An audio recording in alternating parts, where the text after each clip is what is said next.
Yeah, I know there's no, special made intro yet, sorry, but it's the beginning of the year. Cut me a break. I'll try to get one done by tomorrow's review. But, yeah, we are starting off 2025 on a pretty great note because I finally get to talk about one of my favorite, if not my all-time favorite show. Yes, over Dragon Ball, over SpongeBob, over Sonic X, over all of them.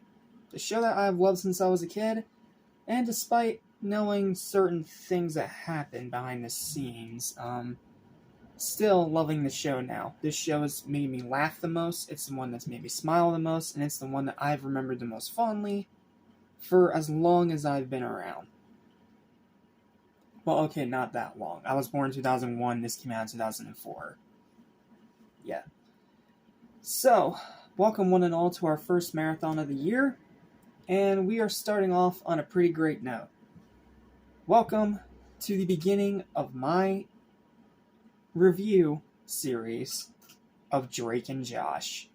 What's up? What's happening? What's going on, everybody? Welcome back to Animation Station, your number one strategy for anything animation, including two brothers that constantly fight and bicker, as well as TV and movies. I'm your host, Jackson Small. Welcome to the start of my Drake and Josh-uary series marathon. Now, how this is going to work is kind of like my anime reviews. I'm going to look at it episode by episode, going to give you my overall thoughts, what I like most about the episode. If I have little gripes, which are very, very minor, yeah, by the way, I love pretty much every episode of the show. And we're going to cover Season 1, Season 2, and the Go Hollywood TV movie. Yes, I know it sounds a little scattered, but allow me to explain. There are 56 episodes of this show, and the majority of them are in Season 3 and 4. So, because of that, how I've decided to do it is that I've decided to split it off into Season 1 and 2, and one TV movie, since we technically started with a TV movie back in 2024, in December. And then, next January, 2026, we would take a look at Seasons 3, 4, and the big TV movie finale, Really Big Shrimp. So, yep, that's how we're going to do it. That's how it's going to go down. And like I said, this is a show I'm very excited to talk about because a lot like Sonic X, it's one I haven't really talked about before until now. So, let's start with its humble beginnings. Season 1, Episode 1, Pilots. And it's a pretty great pilot. Though, to be fair, it is a little bit light story-wise. And you know what? It makes sense because this is the first episode. We gotta get accustomed to the characters, accustomed to the tone and the dynamics and all that stuff. So you can't really have much of a story, per se, in the very first episode of the series. But what I can tell you is that this episode is great. It is a very strong start for the show. And it's only a preliminary to the incredible amazingness yet to come in later seasons. So, let's talk about it a little step by step. So, it starts as it usually does, with Drake and Josh having their little mirror conversations with the camera, with the audience, showing how different they are in terms of personality, in terms of character, you know, that whole usual thing. As well as some neat little visual gags that do get me to chuckle a little bit. Like how Josh is busy doing homework like a good boy, and Drake's just goofing off on his guitar. It establishes right away the dynamic between these two, and I can see why they were the big two chosen from the Amanda Show to get their own show next. It makes complete and total sense. These two have great chemistry together on screen, and regardless of things that happen behind the scenes that I'm not going to talk about because I want to keep this lighthearted and fun, I still really dug this first episode and this show in general. So then after they have their little mirror conversation, which is going to be the kickoff of every single episode from here on out, we have Mrs. Parker and Mr. Nichols making out on the couch until Drake interrupts them with a whistle, which then brings Josh into the room holding a mop, thinking that someone was in trouble because he heard screaming. And then Drake calls down Megan, and they make the announcement that he's not getting a dirt bike, number one. And number two, that they're getting married. And of course, this does not please Drake at all. because he thinks that Josh and his dad are goofy and is not really big fans of them. Like he said in the opening intro, he has nothing against them. They're just unusual, as he puts it. So when he realizes that they're about to become brothers, him and Josh, he screams in terror as the title screen rolls in. It's too good. And then we have some more physical goofy slapstick, as well as we find out that, well, for one,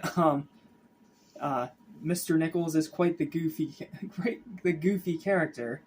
And number two, that we find out that Josh has a secret that he is Miss Nancy and he writes for the school newspaper and he dresses like a freakish man lady. I'm not saying that to be offensive. That's literally his own words in the episode.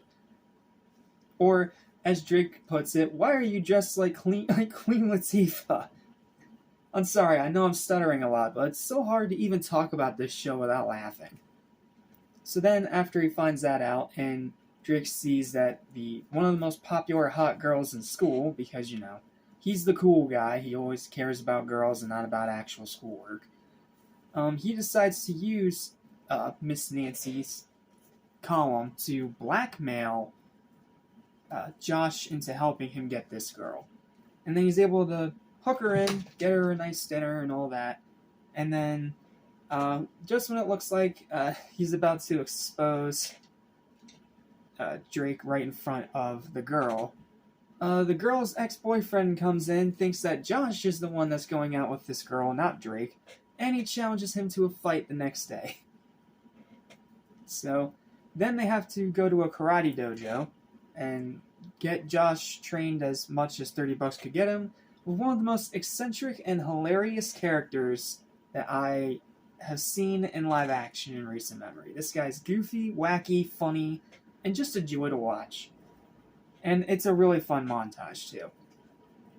So, after the montage and Josh is all trained up and ready to go, and apparently after they have some chicken tenders, he's all amped up and ready for the fight and follows the strategy that Drake's going to teach him. And then he immediately gets knocked out by Buck in one punch. And then as the end credits show, the girl exposes Drake, and Drake gets knocked out too. So, now sporting a black eye, Josh is visibly upset, and he needs to write his Miss Nancy column, but Drake threw away his dress.